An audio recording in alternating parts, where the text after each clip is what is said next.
এখানে যা সবজি আছে আমার মিনি কিচেনের জন্য পারফেক্ট। চলো এবার আমি আমার ভাঙ্গা চুলার রান্নাঘরে যাই। ভাঙ্গা চুলার রান্নাঘরে আমি রান্না করব। আর এই যে আমার টিয়া পাখি ফলন দেয়। দিলাম লাউ গাছের গোড়া কেটে, সবগুলা গাছের গোড়া কেটে দেবো এখন এক এক করে। আমার বাগানের শেষ সবজি এগুলা আবার ফিরা শীতে লাগাবো। শেষ সবজি তুলি। এই তো টমেটো পেকে গেছে, এখানে লাল একটা টমেটো পেকে আছে দেখেন, এই যে ছিঁড়ে ফেললাম। লাল কাঁচা টমেটো আছে, একটা কাঁচা টমেটো ছিঁড়ে। এখানে উস্তা গুলো পেকে গেছে, শেষ সিজন তো এই জন্য। এই যে শেষ সিজনের উস্তা, সেই সাথে লাউয়ের ডগাও ছিঁড়ি। আমার বাগানে হচ্ছে এই যে মালটা বড় হয়েছে, অনেকগুলা মালটা ধরছে, সেই সাথে ওই যে এখানেও ধরছে। আমার বাগানে কিন্তু আমও ধরছে, এই যে আম বড় হয়েছে মাশাআল্লাহ। আমার কুড়ে ঘরের প্রথম আম ধরছে, কত সুন্দর। তারপর সব গাছগুলো এক এক করে কেটে দেব, লাউ গাছ আর লাউ ধরবে না সেজন্য এগুলা কেটে দেব। আর আমার কুড়ে ঘরটা কত সুন্দর লাগতেছে দেখেন। আজকে ঈদের জন্য কয়েকদিন ধরে বাগানে আসতে পারি না। টমেটোগুলা দেখেন একদম পেকে গেছে, এগুলা খাওয়া যাবে কিনা আমি জানি না, তারপরও নিয়ে যাই, দেখি বাসায় খাওয়া যায় কিনা। আর এই তো সেই সাথে এই যে এখানেও ধরছে, একদম লাল হয়ে গেছে বালু। এই যে এখানেও কয়েকটা ধরছে, পেকে গেছে। এই যে ছাউনিতে হচ্ছে কুড়ে ঘরের ছাউনিতে, তারপর হচ্ছে কবুতরের ছাউনিতে লাউ গাছ হয়েছে, এগুলো সব কেটে দিব। এখন আর প্রয়োজন নাই, কারণ এখন আর লাউ ধরবে না। লাউয়ের ডোকা খাবো। আর বাতাসে কি সুন্দর দোলতেছে, ঈদের দিন এটা সাজিয়েছি সুন্দর করে। ওই যে দেখো খোয়ারের নিচে লাল সবজি, চলো লাল শাক তুলে ফেলি। লাল শাকও অনেক বড় হয়ে গেছে, আমি খাই না, পাতাগুলা কিরকম জানি হয়ে গেছে।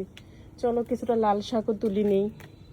মিনি কিচেনের জন্য শেষ লাল শাক সিজন শেষ যেহেতু আর তুলবো না, এ কয়টাই হয়ে যাবে। এই পাশটাতে ঘরের পিছনে কতদিন হয় আসি না। এবার এই লাউয়ের ডোকাটা খাওয়া যাবে, তাই না বলো? একদম টাটকা। এটাকে এখন ছিঁড়ে ফেলি, হাত দিয়ে মনে হয় ছিঁড়া যাবে না, ছুরি নেই, দাঁড়াও। আমার বাগানের শীতও শেষ, বেগুনও লাস্ট বেগুন ধরছে। বেগুনগুলো খুব একটা ভালো হয়নি, এটার লাস্ট তো। অনেক বেগুন ধরছিল যদিও, আর এই যে এখনো অনেক, প্রায় মনে হয় 10টারও কম হবে না। চলো এবার এগুলা কেটে ফেলি এক এক করে।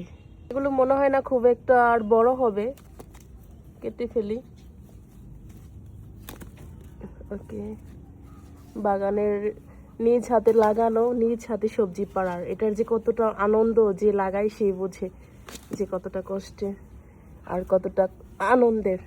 ওকে, এক এক করে সব বেগুনগুলা পড়ে গেছে, এটার ভিতরেও আছে।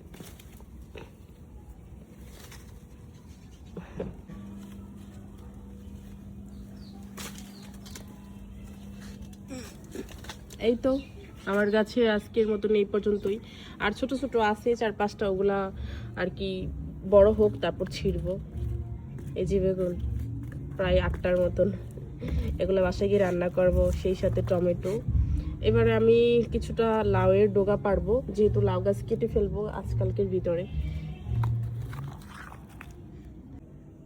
এই লাউ গাছের পাতাগুলা দেখো কত বড়, মনে হয় কি যে জালি কুমড়ার পাতা।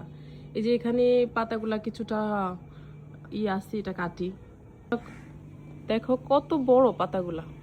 এখন এই গাছগুলা রাখবো না, এখন এটাকে আমি এই ডোকাটা কাটি, এই ডোকাটা আমি রান্না করব আমাদের বাসার জন্য। কুড়ে ঘরের ছাউনিতে যে হইছে এখান থেকেও কাটি। চলো লাউ গাছ, কুড়ে ঘরের ছাউনিতে যদি আমি গাছ বড় করি বেশি, ছাউনি কিন্তু নষ্ট হয়ে যাবে, আমার চালটা নষ্ট হয়ে যাবে, তাই আমি গোড়া কেটে দেব। চলো এবার কিছু গোড়া কেটে ফেলি, আমি এগুলো আমি রাখবো না। এই তো